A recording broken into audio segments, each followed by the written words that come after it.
Súper interesante esta información, pero qué mejor que el neurocirujano, el doctor Miguel Ángel Andrade, para que nos explique exactamente qué es una embolia cerebral, los síntomas y cómo podemos prevenirlo. Doc, bienvenido a Día a Día. Muchas gracias. Buenos días, para que todo el público que esté en casita se prevenga con las llamadas 33 38 10 64 04 y el código QR que también va a aparecer porque el tema está muy interesante. Muy Miguel, bueno. adelante, todo tuyo. ¿Y qué es una embolia cerebral, Doc? Claro que sí. Antes que nada, muchas gracias. Gracias, Clau, gracias, Sergio. Un gusto saludarlos a todos allá en casita, todos los que nos están viendo. Es muy importante definir qué es una embolia o un infarto cerebral. Sí. Okay. Un infarto cerebral, en general, se considera, o la parte más común, es un coágulo, un tapón que se forma dentro de una arteria. Okay. A un vaso sanguíneo en el cerebro, en lo general, le pueden pasar dos cosas. O se le puede hacer un tapón, se puede tapar, o se puede romper. Lo que se tapa, un tapón, un coágulo, un émbolo, que le llamamos nosotros, por eso el término embolia, es lo correspondiente a un infarto cerebral. Y un derrame cerebral, que es también un término común que se le da a esta enfermedad, conlleva hemorragia, sangrado, es decir, no es un tapón como tal, sino que el vaso se rompió. En algunos casos puede haber primero un tapón y luego se rompe, que son otros escenarios, y no es exclusivo de arterias, también se pueden afectar venas, también hay trombosis o hay infartos venosos o hay hemorragias venosas también. Sin embargo, es muy importante considerar esta enfermedad porque es una enfermedad muy frecuente. A nivel mundial incluso se considera como la tercera causa de muerte, después de enfermedades del corazón, después de diabetes, enfermedad cerebrovascular. En nuestro país estaba entre la tercera cuarta causa, en las últimas encuestas del INEGI ya figura en la séptima. Sin embargo, hay que considerar aquí también que los factores de riesgo pues son principalmente también cardíacos, un coágulo que se puede formar en el corazón y se puede ir al cerebro si tenemos una arritmia en el corazón, por mencionar un ejemplo, o la parte de la diabetes que lleva a cabo también alteraciones en los vasos sanguíneos, que se formen coagulitos, trombos, por ejemplo en las arterias carótidas, que son las que llevan sangre al cerebro, se puede formar un coágulo ahí, se desprende y lo lleva al cerebro. Por lo cual estos factores de riesgo son muy importantes mencionarlos. Hay factores de riesgo que son factores de riesgo no modificables, por mencionar algunos, el factor genético, hereditario, no lo podemos modificar, la edad no la podemos modificar, el sexo, que normalmente afecta más a hombres hasta cierto punto, después de los 55, 60 años, afecta a ambos sexos por igual, tampoco lo podemos modificar. Pero sobre todo lo que tenemos que entender en casa es los factores de riesgo que podemos sí modificar. Bien. Y esos factores de riesgo son sobrepeso, obesidad. Okay. Es decir, tenemos que tener un índice de masa corporal idealmente menor a 25, porque sabemos que si está más allá de esto nos predispone a tener un infarto, una embolia cerebral. La parte del colesterol también, que es algo que podemos modificar, ya sea con nuestra dieta o incluso con medicamentos cuando sea el caso también. El colesterol malo, que consideramos el LDL, debe de estar menos de 70 miligramos por decilitro. La glucosa o el azúcar también, si tenemos antecedentes familiares de diabetes o incluso ya fuimos diagnosticados con diabetes, bueno, tenemos que tomar medicamentos, aplicar nuestra insulina, y si nuestro azúcar de forma basal se encuentra menor de 100, pues podemos considerar que estamos controlados. Y no se diga el principal factor de riesgo para la enfermedad vascular cerebral, que es la hipertensión, la presión alta. Y esta presión también, pues si ya fuimos diagnosticados con hipertensión, por supuesto, tenemos que controlarla para que estas cifras estén idealmente menores a 120/80. Y bueno, entre otros factores, tener una dieta saludable, balanceada, realizar ejercicio, idealmente más de 150 minutos a la semana, con una demanda moderada, que es también lo recomendable. Pero es muy importante porque esta enfermedad puede afectar en lo general una incidencia de 120 a 125 aproximadamente personas por cada 100,000 habitantes. Traspolando esto, por ejemplo, a nuestro entorno en Jalisco, se esperarían aproximadamente entre 10,000 a 12,000 casos por año. No se diga Guadalajara, zona metropolitana, entre 6,000 a 7,000 casos por año. Entonces, lo catastrófico de esta enfermedad es que inicialmente no nos mata, pero nos genera muchas secuelas. Es la principal causa de discapacidad. Y lo que tenemos que tener también en consideración con todas las personas que nos están viendo es cómo detectarlo. Las características principales de esta enfermedad vascular cerebral son que se presenta de forma súbita. Es O sea, ¿de decir, repente? ahorita estamos bien aquí y luego si a mí se me desvía la parte de la cara, se me va la fuerza de una mano y demás, fue algo súbito y se presentó una asimetría, que es el otro factor. Una asimetría en nuestro cuerpo, que nosotros llamamos el término médico déficit neurológico focal. Es decir, se desvió la comisura de la lengua, no podemos hablar, no podemos comprender, la visión, los ojos se desviaron, hay una asimetría, no siento una parte de mi mano, de mi pierna, hay una asimetría, no puedo mover una mano, una parte de mi pierna, hay una asimetría, no puedo hablar, hay una asimetría, o no se diga ya una situación más delicada como una alteración del estado de conciencia.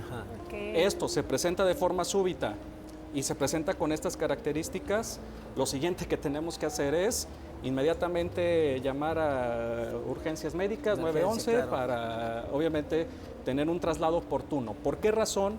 Porque ante el escenario de presentarse esta enfermedad, el tiempo es oro, tiempo es cerebro. Ya. Entre más rápido acudamos a atención médica, podemos incluso rescatar completamente para que ese coágulo que se formó en el cerebro, retirarlo por medio de medicamentos o en algunos casos también indicado algún procedimiento como un cateterismo del corazón con ciertos catéteres a través de la mano o la pierna para hacer una trombectomía mecánica, es decir, ir con un procedimiento endovascular y retirar ese coágulo del vaso sanguíneo que está obstruyendo para que nuevamente la parte del cerebro que dejó de recibir oxígeno o nutrientes lo vuelva a recibir y eso nos pueda recuperar los síntomas. Okay. Esto es muy importante. Hay ciertos acrónimos que se utilizan comúnmente. En Estados Unidos el más común es un acrónimo que se llama FAST, la F de face, de cara, simetría de la cara, la parte de la arm, de extremidad, la parte de debilidad de una mano, la parte de la S de speech, la parte del lenguaje y la parte de T de time, de acudir a atención médica oportuna.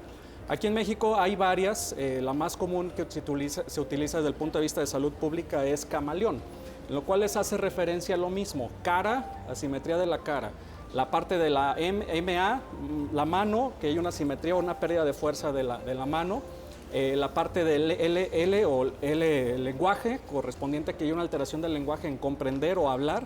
Y la parte de ON, que pues es el término de entrar en contacto con los servicios de urgencias. Ajá. Esto es muy importante tenerlo en consideración ante un escenario súbito con estas características que nos afecta la simetría de la cara, la parte de la mano, la pierna, es importante acudir. Entre otros factores de riesgo que se han mencionado a lo largo del programa también es por qué está pasando esto también en jóvenes. Normalmente cuando es en jóvenes, sobre todo menos de 40 años, no es lo más habitual, pero sí hemos visto un aumento de incidencia en estos pacientes. Y deportistas y sanos. Sí, así claro. Es.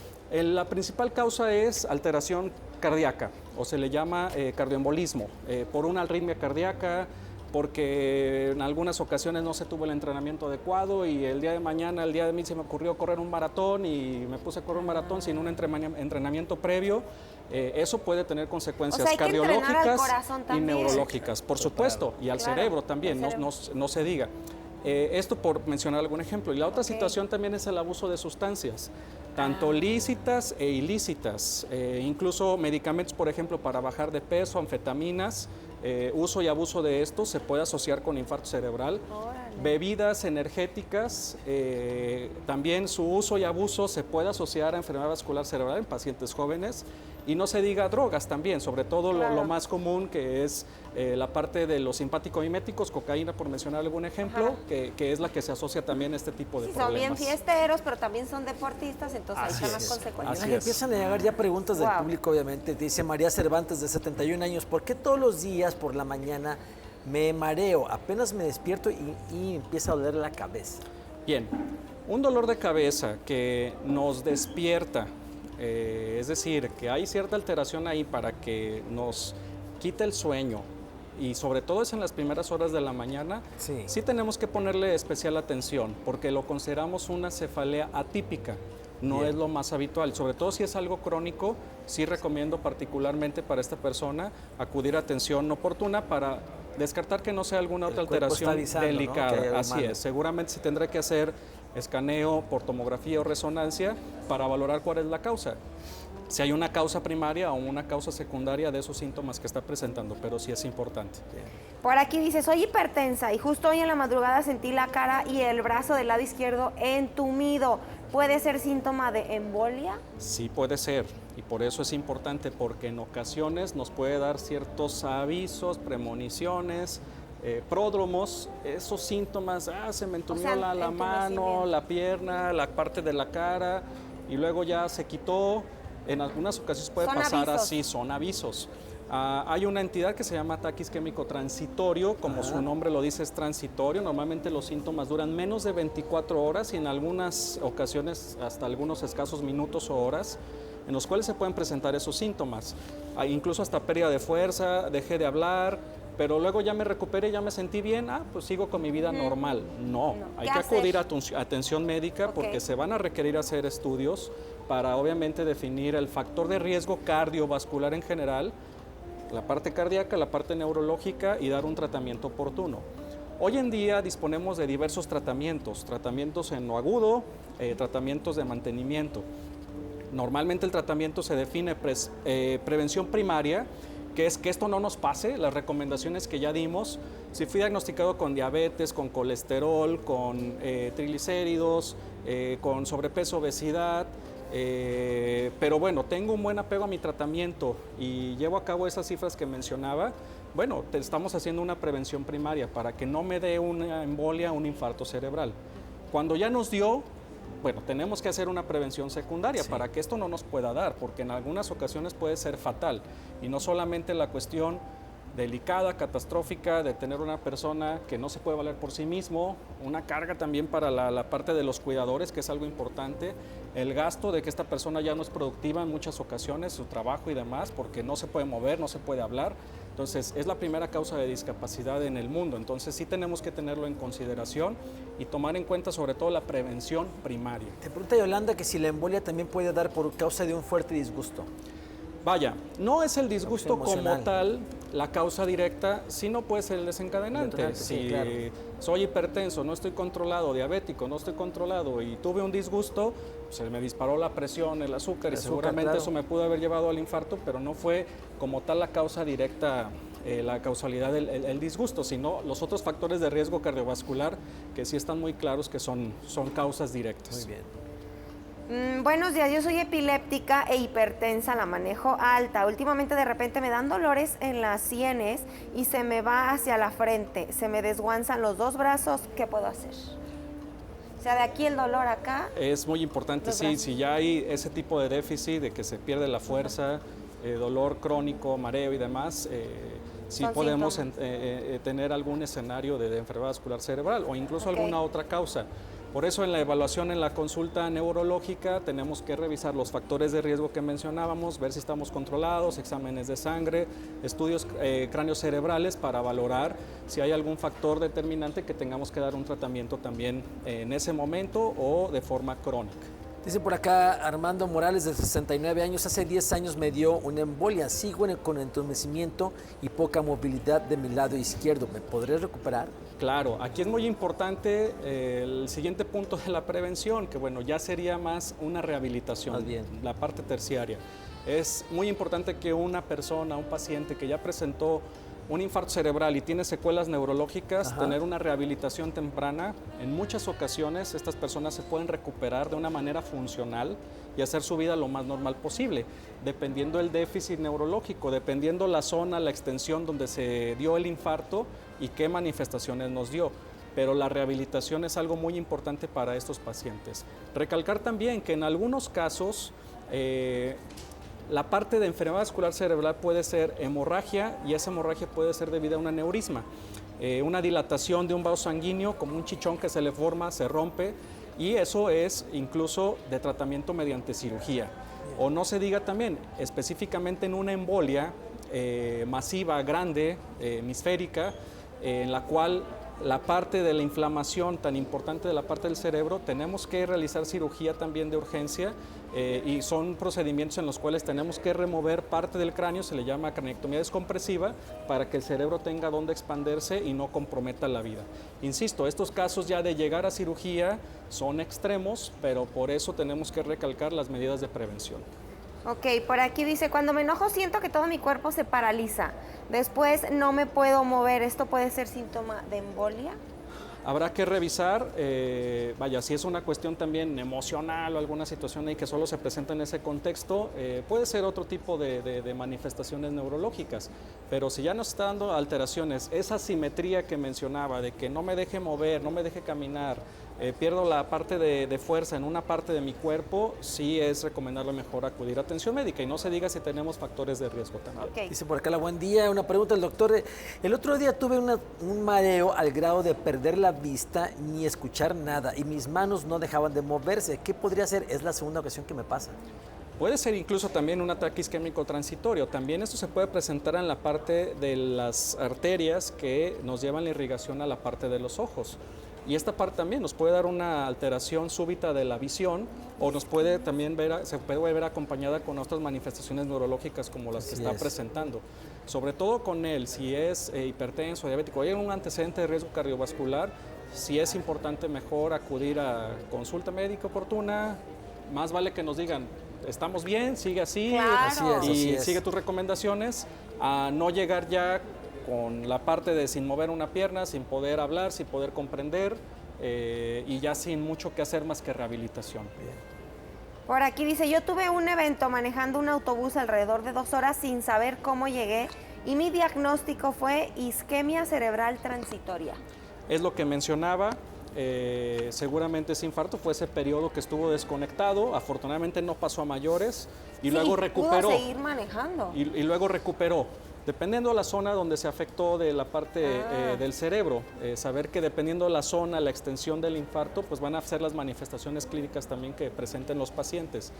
Pero si los síntomas se recuperaron en menos de 24 horas, sobre todo en las primeras horas, se atribuye ataque isquémico transitorio. Pero ojo, eso no quiere decir que sea algo bueno, al contrario, tenemos que atendernos porque es un aviso de que ya viene un infarto. Por eso es importante recalcar, si ya tuvimos un ataque isquémico transitorio, tener un control estricto de los factores de riesgo para que no nos dé un infarto cerebral. Así es. Te pregunta por acá Erika, de 45 años, ¿la embolia tiene los mismos síntomas de la esclerosis? Son síntomas distintos, digámoslo. Ajá. Se pueden combinar algunos de ellos. La esclerosis seguramente hace alusión a esclerosis múltiple. También se pueden presentar síntomas neurológicos agudos o subagudos. Normalmente es más la progresión subaguda.